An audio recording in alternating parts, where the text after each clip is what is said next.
Audio Jungle.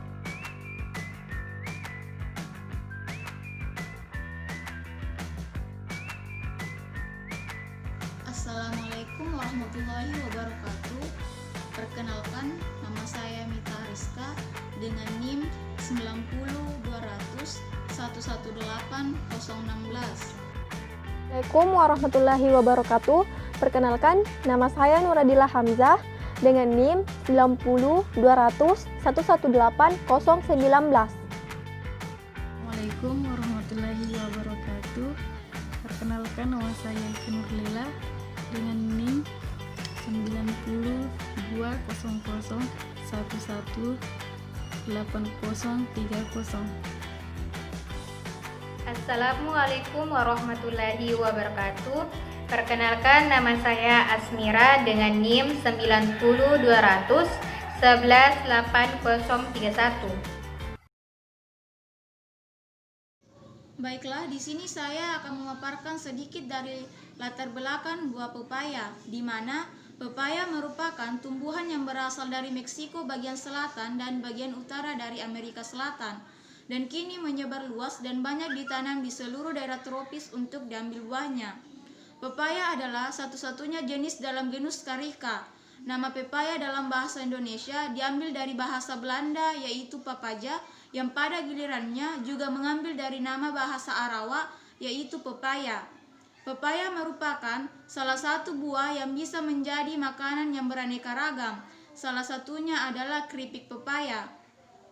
Walaupun keripik pepaya telah lama dikenal, namun distribusi pemasarannya masih skala lokal. Akibatnya, keripik pepaya kurang begitu dikenal oleh masyarakat. Produk keripik pepaya ini sangat tepat untuk memenuhi kebutuhan akan makanan ringan yang sehat karena kebutuhan konsumen yang semakin sadar dengan kesehatan dan sedang meluangkan perhatian yang banyak tentang jenis-jenis produk yang alami. Peluang usaha ini dapat dimanfaatkan oleh mahasiswa untuk menambah pendapatan dan bisa meringankan beban studi yang semakin hari semakin meningkat. Selain itu juga, kegiatan ini dapat melatih mahasiswa untuk berwirausaha. Adapun tujuan usaha dari keripik pepaya ini yaitu yang pertama, memberikan nilai tambah pada pepaya sebagai bentuk variasi cemilan makanan yang sehat dan bergizi. Yang kedua, yaitu menjadikan usaha ini sebagai alternatif ekonomis untuk para konsumen karena harga dari keripik pepaya ini relatif terjangkau. Dan yang ketiga yaitu membuka peluang usaha bagi masyarakat.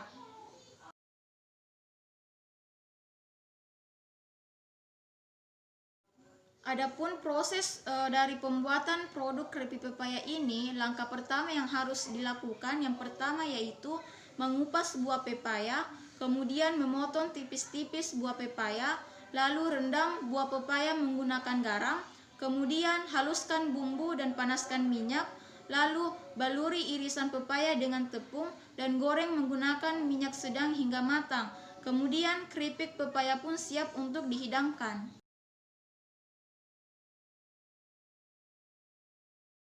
Yang selanjutnya adalah strategi pemasaran. Strategi pemasaran merupakan suatu kegiatan yang dilakukan untuk memperkenalkan produk.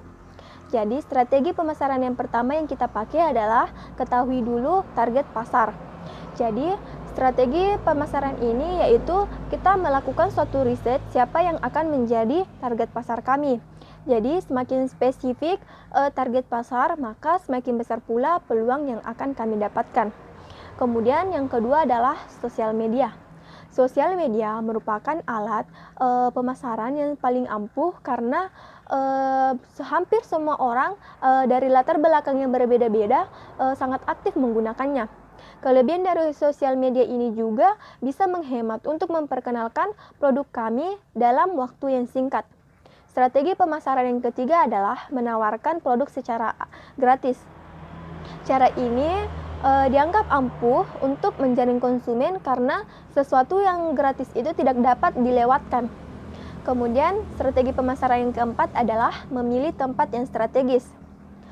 Memilih tempat yang strategis yaitu menjadi salah satu strategi pemasaran yang patut untuk dipertimbangkan karena dengan tempat penjualan yang strategis, maka tentu saja memicu penjualan yang lebih tinggi.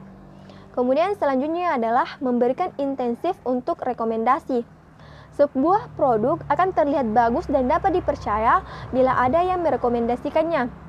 Jadi untuk mendapatkan suatu rekomendasi atau testimoni dari konsumen yang telah memakai produk kami, maka kita harus memberikan penghargaan berupa insentif yang menarik. Insentif yang menarik ini tidak harus berupa uang, namun dapat juga berupa suatu hadiah produk atau potongan harga. Kemudian strategi pemasaran selanjutnya adalah menjalin hubungan baik dengan konsumen. Konsumen yang loyal adalah sebuah aset penting bagi perusahaan. Mereka telah berulang kali membeli produk dan ikut menyumbang pemasukan kami secara rutin. Jadi, jika adanya konsumen yang loyal, maka lebih baik kita harus memberikan suatu penghargaan kepada konsumen tersebut dengan cara memberikan sebuah hadiah. Strategi pemasaran yang terakhir adalah mulut ke mulut. Setelah konsumen membeli produk kami dan merasa puas, maka konsumen tersebut akan memberitahu konsumen lainnya untuk berpotensi membeli produk kami.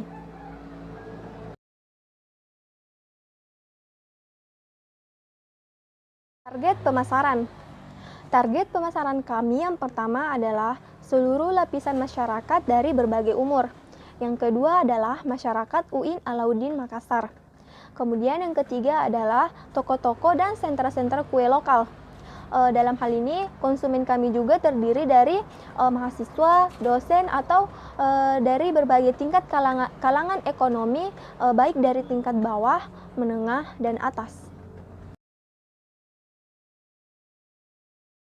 Promosi penjualan yang pertama, kami menggunakan personal selling yang kelebihannya adalah murah dan kami dapat berinteraksi secara langsung dengan konsumen, serta kami juga dapat mendengar langsung kritikan mereka baik itu tentang kekurangan ataupun kelebihan dari produk kami, sehingga kami dapat memperbaiki kekurangan dan mempertahankan kelebihan dari produk kami sebagai ciri khas tersendiri. Selain itu, konsumen juga dapat merasakan sendiri kenikmatan rasa dari keripik pepaya serta pelayanan yang kami berikan. Dan setelah konsumen merasa puas, otomatis mereka akan mempromosikan kepada keluarga, kerabat, dan teman-teman lainnya.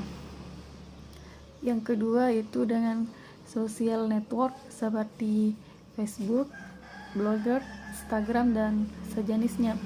Kelebihannya adalah hemat dan kita dapat memperkenalkan produk lebih luas dengan waktu yang singkat.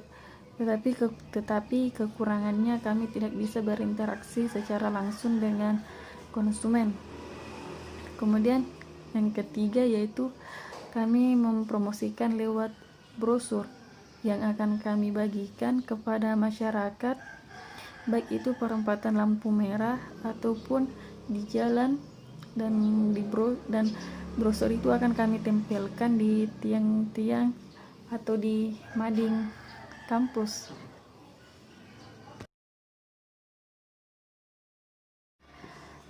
Baik, saya akan melanjutkan yaitu analisis SWOT.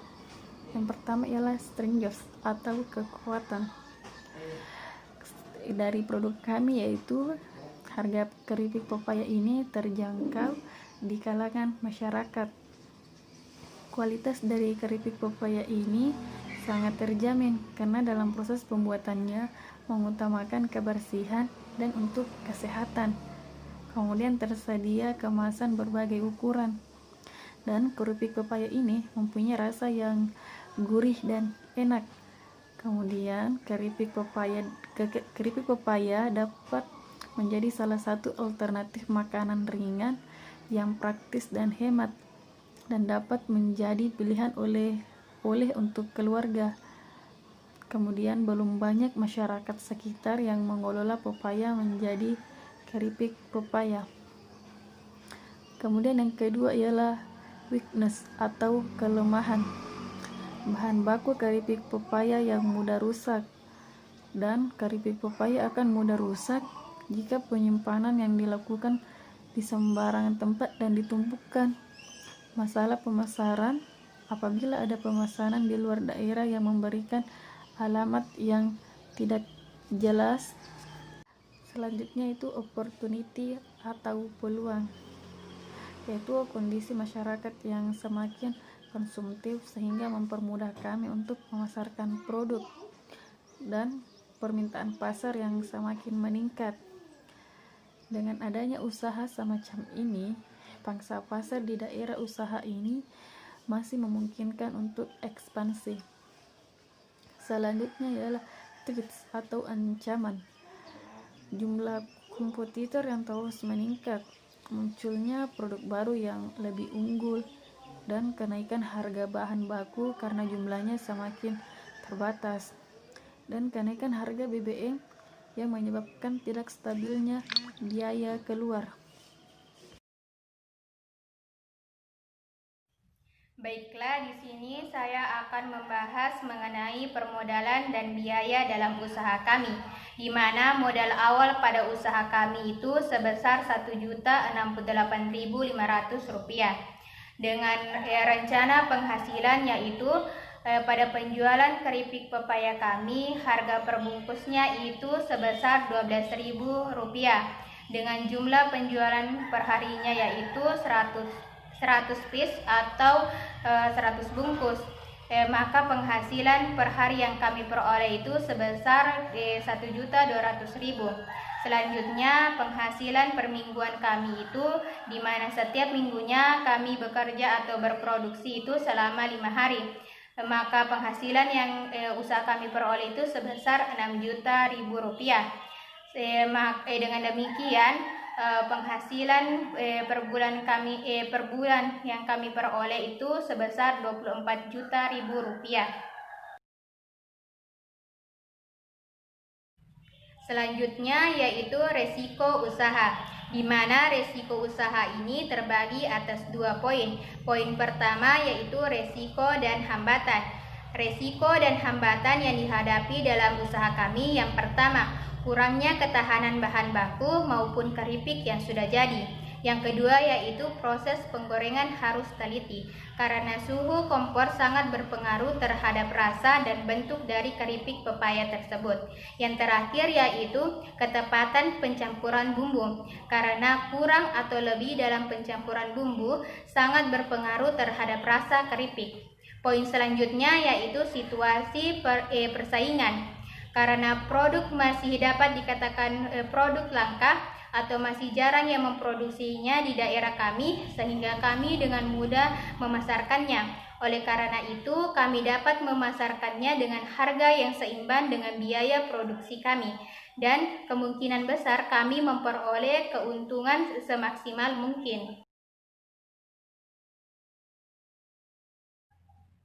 Selanjutnya yang terakhir yaitu manfaat dan khasiat. Sebagaimana kita ketahui, pepaya adalah buah yang tumbuh di daerah beriklim tropis. Buah ini memiliki rasa manis, berwarna orange cerah, dan jika dimakan akan terasa sangat lembut. Buah pepaya banyak dikonsumsi untuk hidangan pencuci mulut atau campuran olahan makanan sehat seperti smoothies, sup buah, salad buah, dan sebagainya. Selain karena rasanya yang manis dan lezat, ternyata buah pepaya juga memiliki beragam manfaat, yaitu yang pertama, bermanfaat bagi kesehatan, bermanfaat bagi kecantikan, sebagai obat, sebagai bahan makanan, dan lain sebagainya.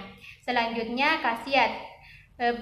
Buah pepaya juga berkhasiat, yaitu pertama, menjaga kesehatan mata, 2. Menjaga kesehatan kuku dan rambut, ketiga, melancarkan pencernaan, keempat, mencegah penuaan dini, kelima, mengurangi resiko munculnya penyakit kanker, dan menjaga kesehatan jantung. 3, 2, 1, go!